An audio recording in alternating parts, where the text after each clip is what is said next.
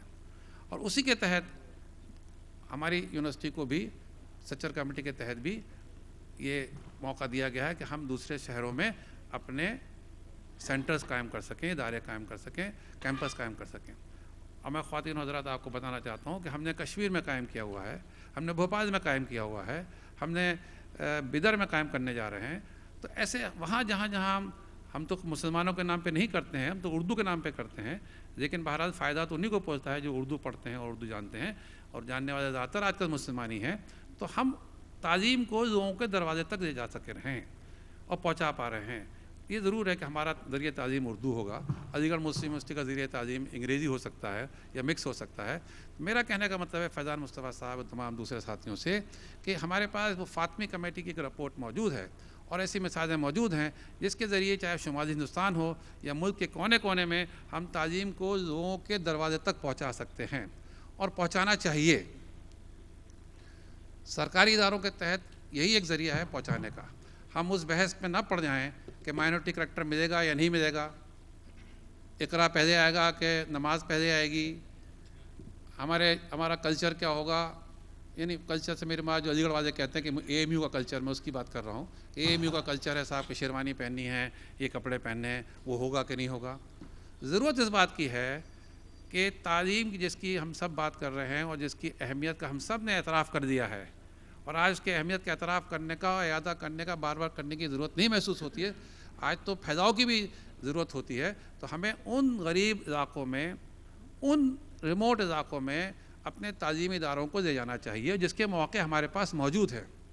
اب معاملہ صرف ہمارے انتظام کا ہے، ہمارے مینجمنٹ کا ہے. قانون بھی ہے، قانونی مدد بھی ہے، ہم پہنچا سکتے ہیں. حکومتیں زمینیں دینے کو تیار ہیں، ریاستی حکومتیں ہوں، سرکاری حکومت پیسہ بھی دے دیتی ہے، چاہے یہ سرکاری حکومت ہو، سینٹرل حکومت ہو آج کی یا پرانی حکومت ہو. پیسے کے معاملے میں نہیں سمجھتا چاہے مولانا آزاد نیشنل اردو یونیورسٹی ہو، چاہے علی گڑھ مسلم یونیورسٹی ہو موجودہ حکومت ہو یا پرانی حکومت ہے، کوئی بہت زیادہ ہمیں دقت ہو رہی ہے. تو اب ہمارا کام ہے ہمارا اپنا مینجمنٹ، اور میں اسی کی طرف توجہ دلاتے ہوئے اپنی بات کو آگے بڑھانا چاہوں گا کہ ہم اپنے اداروں کو خود کیسے مینیج کر رہے ہیں، جہاں ہم خود ایمپاورڈ ہیں، جہاں خود ہم اپنے آپ کے ہمارے بااختیار ہیں کہ اپنے آپ کو خود مینیج کریں. ہمارا مینجمنٹ آپس میں جھگڑوں میں، آپس کی لڑائیوں میں، گروہ بندیوں میں اور دوسرے سے جھگڑوں میں کر کے ہم اس موقع کو کھوئے دے رہے ہیں. تو جہاں اور موقع کبھی آرٹیکل 29-30 کے تحت آئیں گے اور مائنورٹی انسٹیٹیوشن خود بنائیں گے، جیسا کہ فیضان مصطفیٰ صاحب نے توجہ دلائی کہ بنانا چاہیے، اور وہ ساتھ ساتھ یہ بھی کہہ رہے ہیں کہ پیسہ چاہیے ہوتا ہے اس کے لیے، وہ پیسہ ہوتا ہے تو مینجمنٹ وہ سیٹیں بیچتی ہے. وہ ساری مشکلات ہیں پرائیویٹ انسٹیٹیوشن چلانے کے لیے، اور بالکل صحیح اور جائز مشکلات ہیں. اور بہت سے ایسے مائنورٹی انسٹیٹیوشن کی سیٹیں ہیں جو مائنورٹی کوٹے کی خالی ہیں، چاہے وہ الفضا یونیورسٹی ہو دلی کے پاس، چاہے وہ B S Abdur Rahman university Chennai کے پاس ہو. مائنورٹی کوٹے کی سیٹیں خالی پڑی رہتی ہیں کیونکہ اتنے پیسے دینے والے بچے وہاں نہیں مل پاتے ہیں، اور نتیجاً پھر وہ دوسروں کو دیتے ہیں، جیسے فیضان مصطفیٰ صاحب نے کہا. وہ مسائل ہیں، اس پہ تفصیل سے غور کرنے کی بات ہے کہ پرائیویٹ مائنورٹی انسٹیٹیوشن چلانے کے لیے کیا کیا مشکلات پڑتی ہیں، اور خاص طور سے معاشی اور فائنینشلس کی. بہرحال یہ میں توجہ اس سے مبذول کرا رہا ہوں آپ سب کی کہ اس فورم سے ہم کوشش کریں کہ فاطمی کمیٹی کا فائدہ اٹھائیں. اور فاطمی کمیٹی کا میں نام بار بار اس لیے رہا ہوں کہ وہ ایک ڈاکومنٹ بنا ہوا ہے اور حکومت کی طرف سے منظور شدہ ہے، کہ اس کے تحت ہم جتنی یونیورسٹی ہیں، چاہے مولانا آزاد اردو یونیورسٹی ہو، چاہے علی گڑھ مسلم یونیورسٹی ہو، چاہے جامعہ ملیہ اسلامیہ ہو، ہم اس کے پھیلاؤ کے لیے کوشش کریں. ہم آپس کے جھگڑوں کی وجہ سے، یہ وائس چانسلر ہمیں پسند نہیں ہے، عزیز صاحب ہمیں پسند نہیں تھے تو ان کے خلاف CBI کی انکوائری لگا دی ہم نے، اور نتیجہ یہ ہوا کہ جو کام کر سکتے تھے وہ نہیں کر پائے. کوئی اور وائس چانسلر ہمیں پسند نہیں ہے کہ وہ شمال کا ہے، کہ حیدرآباد کا ہے، کہ وہ چنئی کا ہے. ان جھگڑوں میں ہم پھنس جاتے ہیں، اور نتیجہ یہ ہوتا ہے کہ ہمارا اپنا انتظامی ڈھانچہ، ہمارا انتظامی نظام ہمارا ہاتھ پکڑے روکتا ہے، ہمیں آگے نہیں بڑھنے دیتا ہے، اور جو مواقع کہیں نہ کہیں موجود ہیں ہم اس کو کھو دیتے ہیں اور کھو رہے ہیں. وی میں مس دا بس. اور پھر ہو سکتا ہے وہ کہیں سرکار کے شیلف میں اس پہ ڈسٹ پڑ جائے اور رپورٹیں پھر کہیں کسی کو معلوم بھی نہ ہو. میری گزارش ہوگی اس فورم سے کہ ہم اس کو توجہ کریں اور اپنے تعلیمی اداروں کو جہاں پھیلا سکتے ہیں ان کو پھیلائیں. ساتھ میں جس بات کی توجہ پہ میں اصرار کروں گا یہاں پہ، پھیلاؤ کے ساتھ ساتھ معیار کی بات کرنا میں چاہوں گا کہ پھیلاؤ میں، اس کے ایکسپینشن میں، اس کی کوانٹٹی میں ہمیں کوالٹی کو نہیں کھونا ہے. یہی بات کی توجہ میں آپ کو دوسری بات جو میں یہاں کہنا چاہوں گا یہاں کھڑے ہو کے آپ کے سامنے، کہ بہت سی باتیں ہم جذباتی کہہ سکتے ہیں، قرآن کے حوالے دے سکتے ہیں، عصری اور جدید تعلیم کے حوالے دے سکتے ہیں، وغیرہ وغیرہ. بہرحال فیضان مصطفیٰ صاحب نے بہت اچھی بات کہی کہ ہم نے جب سے اجتہاد کے دروازے بند کر دیے اور جن کو نام ہم دیتے ہیں حکیم بولی سینا کتاب کا حوالہ دیتے ہیں، ان کی سوچ کو ہم نے کچل دیا اور ان کی سوچ کو ہم نے آگے نہیں بڑھنے دیا. ان کو ہم نے ان کے ساتھ کیا، حکیم بولی سینا کے ساتھ ہم نے کیا رویہ رکھا، ہم وہ تو بھول جاتے ہیں. تو ہم امید وہی کرتے ہیں کہ ہم ترقی کریں گے. لیکن میں آج پھر اسی بات کو فیضان صاحب کی بات کی تائید کرتے ہوئے کہتا ہوں کہ ہمیں جو کنسٹرکٹیو تھنکنگ یا کنسٹرکٹیو کرٹیسزم ہے اس کو لے کے اپنے تعلیمی معیار کو آگے بڑھانا ہوگا. ہمیں اپنے تعلیمی اداروں کی سوچ میں اتنی وسعت دینی ہوگی، چاہے وہ علی گڑھ مسلم یونیورسٹی ہو اور چاہے وہ مولانا آزاد نیشنل اردو یونیورسٹی ہو، چاہے وہ جامعہ ملیہ ہو. اس کی سوچ میں اتنی وسعت دینی ہوگی اور اپنے خیال میں اتنی وسعت لانی ہوگی کہ ہم سے اگر کوئی اختلاف بھی رکھتا ہے، ہمارے اختلاف رائے بھی رکھتا ہے، لیکن ہم اس کی بات سنیں گے اور اس کی بات کو ہم کچلیں گے نہیں. اور اسی طریقے سے ہم اپنے معیار کو آگے بڑھائیں گے. تعلیمی معیار اگر ہمارے پاس نہیں ہوگا، آج کے اس دور میں جو ہم سب جانتے ہیں کہ کارپوریٹ ورڈ ڈریون دور ہے، ہم اور آپ تو یونیورسٹیاں ہیں، سرکار بھی کارپوریٹ ڈریون سرکار ہیں آج کل. تو آج کل جو کارپوریٹ ورڈ بامبے کلب جو طے کرتا ہے وہ بجٹ بن جاتا ہے، اور جو ابھی کچھ پچھلے الیکشن میں بڑے بڑے کارپوریٹ ورڈز کے نام رہے، کس طریقے سے سرکار جو ہے وہ اب کارپوریٹ ڈریون سرکار ہے.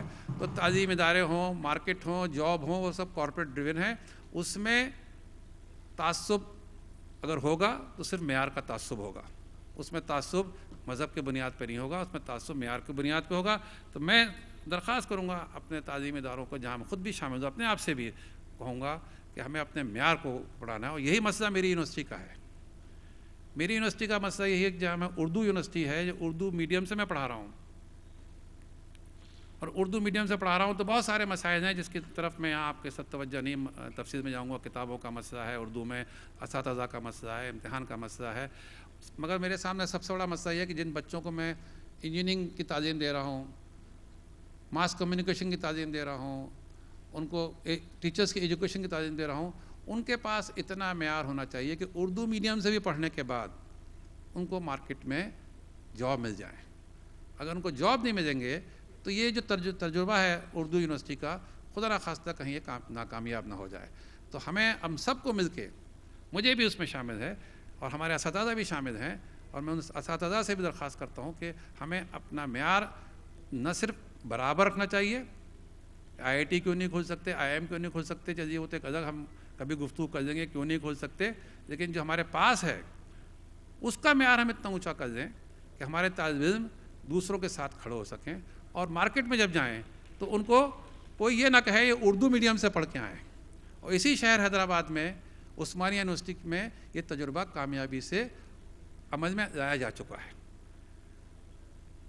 اگر ہم نے یہ تجربہ اس بار پھر آزادی کے بعد جو پہلی بار تجربہ اردو میڈیم سے تعلیم کا ہوا ہے، آزادی سے پہلے عثمانیہ یونیورسٹی کا تجربہ تھا، اگر یہ پھر کہیں خدا نخواستہ ناکامیاب ہو گیا، جیسے کہ عثمانیہ ناکامیاب ہوئی کسی وجوہات سے، تو یہ اردو کے ذریعے تعلیم کا جو ایک بڑا خواب ہے یا یہ کوشش ہے، یہ ہمارے لیے ایک سوالیہ نشان بن جائے گی۔ میں یہ درخواست اس لیے کر رہا ہوں کہ ہمیں ان سب کے ساتھ ساتھ جو ابھی بہت سے لوگ، شبیر صاحب نے بھی توجہ مبذول کرائی کہ بہت سے لوگ کہتے ہیں کہ اردو یونیورسٹی میں بہت سے نان اردو والے ہیں، میں ان کو خیر یہاں سے یقین دلانا چاہوں گا کہ حقائق اس سے بالکل برخلاف ہے، لیکن میں اس کے ساتھ یہ کہنا چاہوں گا کہ کیا ہم اردو یونیورسٹی میں انگریزی نہیں پڑھائیں؟ کیا اردو یونیورسٹی میں ہم کمپیوٹر سائنس نہیں پڑھائیں؟ کیا اردو یونیورسٹی میں بایو ٹیکنالوجی نہیں پڑھائیں؟ کیا اردو یونیورسٹی میں ہم نینو ٹیکنالوجی نہیں پڑھائیں؟ صرف اردو یونیورسٹی میں کہ ہم اردو ادب پڑھائیں یا اردو لٹریچر پڑھائیں یا فارسی ادب پڑھائیں؟ یقیناً ایسا نہیں ہوگا، یقیناً ایسا آپ لوگ بھی نہیں چاہیں گے، یقیناً یہ مقصد کہ اردو یونیورسٹی بنانے والوں کا بھی نہیں ہوگا۔ تو میں اس پلیٹ فارم سے یہ درخواست کرنا چاہوں گا کہ ہم ان حقائق کو دیکھیں، اور اردو یونیورسٹی میں اردو کے ساتھ ساتھ ہمیں انگریزی کے فروغ کی بھی ضرورت ہے، جو کسی بھی وجہ سے رائٹ یا رانگ آج ہمارے مارکیٹ کی زبان ہے، آفس کی زبان ہے، کمپیوٹر کی زبان ہے، ریسرچ کی زبان ہے، بین الاقوامی زبان ہے، اور بشمول دور کے تمام مقامی زبانوں کا مقابلہ انگریزی سے چل رہا ہے۔ اچھا ہے برا ہے وہ بحث ابھی میں نہیں کروں گا، لیکن میں یہ چاہوں گا کہ ہمارے طالب علم اس لیے دو چیزوں کو اردو کے ساتھ ساتھ لے کے نکلیں کہ اردو کے ساتھ ساتھ ان کے پاس انگریزی بھی ہو اور کمپیوٹر کی نالج بھی ہو۔ یہ جب تک ہم جو مارکیٹ کی ضرورتیں ہیں وہ پورا نہیں کریں گے، تو چاہے علی گڑھ مسلم یونیورسٹی ہو، چاہے جامعہ ملیہ اسلامیہ ہو، اور چاہے مولانا آزاد نیشنل اردو یونیورسٹی ہو، ہم اس میں کامیاب نہیں ہوں گے۔ اور اسی پس منظر میں خواتین حضرات، یہ بات کہہ کے میں اپنی بات کو آگے بڑھاؤں گا کہ ہمیں اردو کے اسکول بھی چاہیے، جو بہت کم ہیں۔ اردو کے ذریعے تعلیم سے پڑھے ہوئے یا اردو جن میں پڑھائی جاتی ہو، ان کی کیا حالت ہے اس پہ بھی توجہ کریے، کیا معیار ہے ان کا، کس قسم کے سماج کے کس طبقے کے لوگ اردو میڈیم کے اسکولوں میں جا رہے ہیں۔ میں اپنے بچوں سے بات کرتا ہوں جو ہمارے طالب علم ہیں، تو کسی کا باپ میسن ہے، کسی کے باپ کی پرچونی کی دکان ہے، کسی کے باپ کا کوئی مطلب بالکل اس طبقے کے لوگ اردو میڈیم میں جا رہے ہیں جو سماج میں معاشی طور پہ بہت پچھڑے طبقے کے لوگ ہوتے ہیں۔ وہ کسی بھی کاسٹ کے ہو سکتے ہیں، یہاں کاسٹ اور کلاس کی بات نہیں ہو رہی، یہاں تو بالکل معاش کے بالکل یہ طبقے کے ہیں، فرسٹ جنریشن لرنرز ہیں، ان کو ہمیں پڑھانا ہے، ان کے معیار کو اونچا کرنا ہے، ایسے اسکولوں کو قائم کرنا ہے۔ اور یہ میں سمجھتا ہوں اپنی بات کو آگے مختصر کرتے ہوئے کہ یہ ناممکن نہیں ہے، یہ ضرور ہے کہ مشکلات ہیں، چیلنج ہے، لیکن ناممکن نہیں ہے، توجہ دینے کی ضرورت ہے۔ اور ہمارے تمام ادارے اسی مارے ہم لوگ اسکول بھی کھولتے ہیں اور اسکول بھی کھولنے کی ہمیں ضرورت ہے۔ میں اس بات کی طرف ایک بات اور اٹھائی گئی یہاں پہ کہ سرکاری اداروں میں تعلیم سیکولر ہونی چاہیے، اور یہ بات اپنی جگہ بہت صحیح ہے، کیونکہ ہماری یونیورسٹی ہو چاہے کوئی اور یونیورسٹی ہو، کیونکہ جیسے کہ ابھی آصف پاشا صاحب نے کہا کہ سوریہ نمسکار کی بات ہو رہی ہے، کہ گیتا پڑھانے کی بات ہو رہی ہے، تو ہم کو اس بات کا احساس کرنا چاہیے کہ ہمارے جو تعلیمی ادارے ہیں وہ سیکولر معیار پہ بھی پورے اتریں، اور سیکولر ضرورتیں ہیں اس پہ بھی پوری اتریں، اور ہمیں بھی وہ تعلیم دینی چاہیے جو ہمارے ملک کے سیکولر مزاج کو فروغ دے۔ اور وہ سیکولر مزاج کی کیا تعریف ہے، کیا ڈیفینیشن ہے، وہ اس وقت بحث کی گنجائش نہیں ہے اس کے لیے، لیکن ان اقدار کو ہمیں ضرور بڑھانا چاہیے کہ جو ملک کے سیکولر ویلیوز کو آگے بڑھاتے ہیں۔ ہمارے تعلیمی ادارے، میرا مطلب جن کو ہم مائنورٹی سے وابستہ کرتے ہیں، اردو سے وابستہ کرتے ہیں، ان کو ضرورت ہے کہ اس قسم کے اقدار کو آگے بڑھائیں، اور وہ انویسٹمنٹ جو ان کا ہوگا، وہ جو بچے وہاں سے نکلیں گے وہ اس ملک کے لیے ایک اثاثہ ہوں گے۔ اور میں اس سے بھی بول رہا ہوں اگر ہم یہ سب نہیں کریں گے تو پھر اس قسم کی چیزیں جن کو ہم دیکھ رہے ہیں کہ سرکاری اداروں میں مذہب کی تعلیم دی جا رہی ہے اور اس کا کیا نتائج ہوں گے، ملک کی فرقہ وارانہ فضا پہ کیا نتائج ہوں گے، وہ اپنے میں ایک الگ سوال رہے گا اپنے۔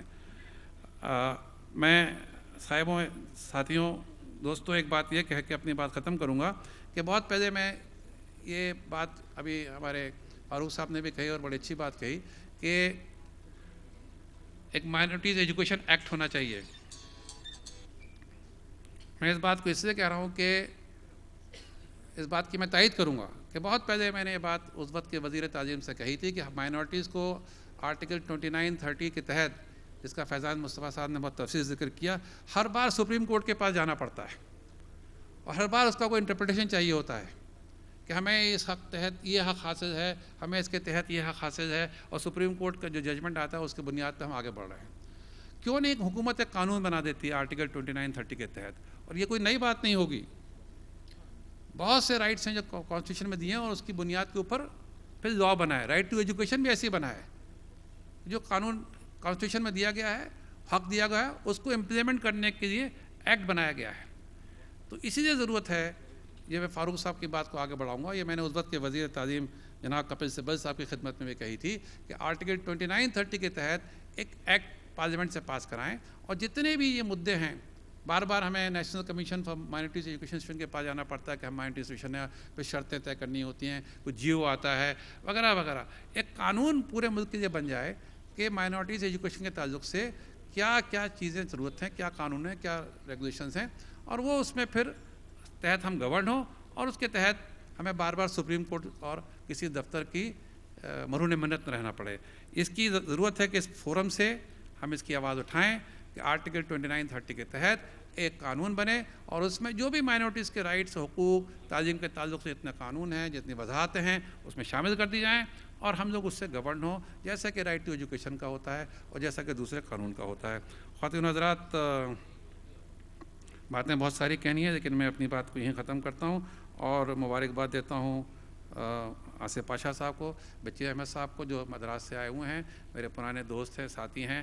ہم لوگ بہت طویل عرصے سے AIMS سے میرا وابستگی ہے، ان کی وابستگی ہے، اور کوشش یہی رہے گی کہ ہم اس فورم کے ذریعے تعلیم کی جو مہم ہے، جو تحریک ہے، اس کو آگے بڑھاتے رہیں، اور آپ لوگوں کے تعاون سے میں یقین ہے کہ ہم حیدرآباد میں بھی کامیاب ہوں گے اور ملک کے دوسرے کونوں میں بھی کامیاب ہوں گے، اور ہمیں یہ کہنے کا موقع کل کو نہیں ہوگا کہ حیدرآباد میں یہ ہو رہا ہے اور لکھنؤ میں یہ نہیں ہو رہا ہے، یا لکھنؤ میں یہ ہو رہا ہے، حیدرآباد میں نہیں ہو رہا ہے۔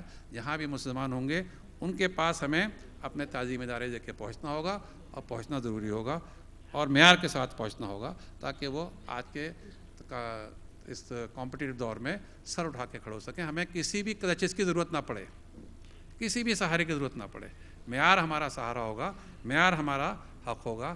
انہی بات کے ساتھ میں اپنی بات ختم کرتا ہوں۔ بہت بہت شکریہ۔ ایک سیکنڈ، جناب کے معیز صاحب جو ہمارے ممبر ہیں، میں ان سے خواہش کروں گا کہ وہ پروفیسر خواجہ شاہد صاحب کی خدمت میں مومنٹو پیش کریں۔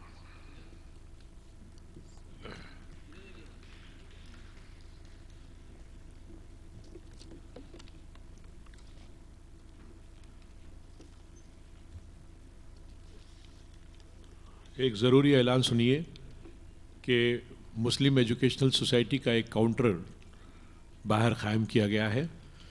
اس سوسائٹی کے رکنیت کے لیے آپ سب کو پیشکش کی جا رہی ہے۔ اس کا سالانہ چندہ 250 روپے ہے، اور اس کی لائف ممبرشپ 2500 ہے۔ جو حضرات مسلم ایجوکیشنل سوسائٹی کے مقاصد اور اس کے پروگرام سے متفق ہیں وہ ممبر بن سکتے ہیں۔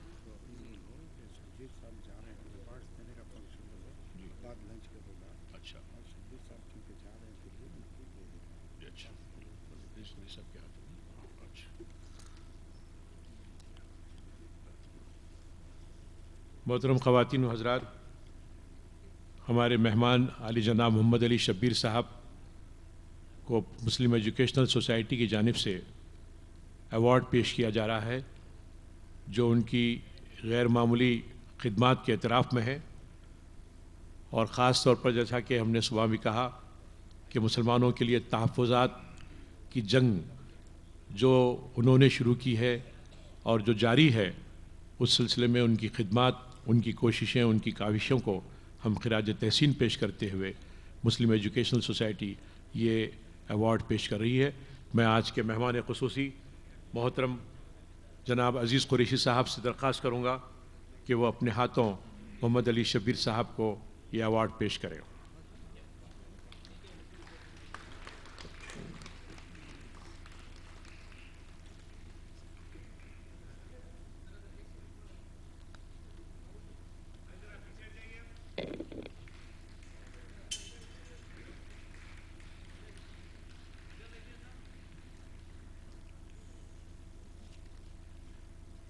Next session.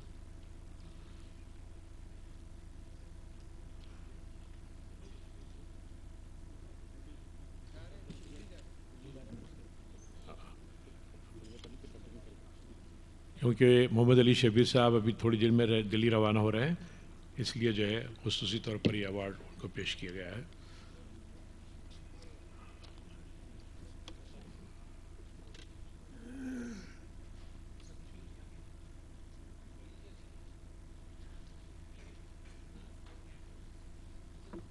سوسائٹی کی ایک ریسپیکٹیبل ممبر فاطمہ شہناز، میں ان سے خواہش کروں گا کہ وہ ڈائس پر آ جائیں۔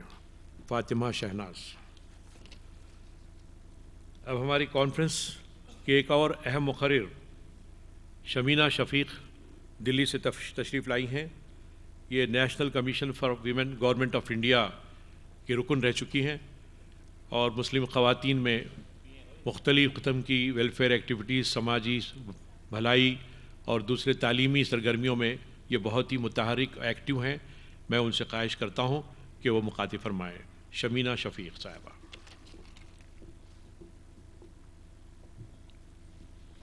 السلام علیکم۔ آل انڈیا مسلم ایجوکیشنل سوسائٹی کے صدر جناب محمد آصف پاشا صاحب،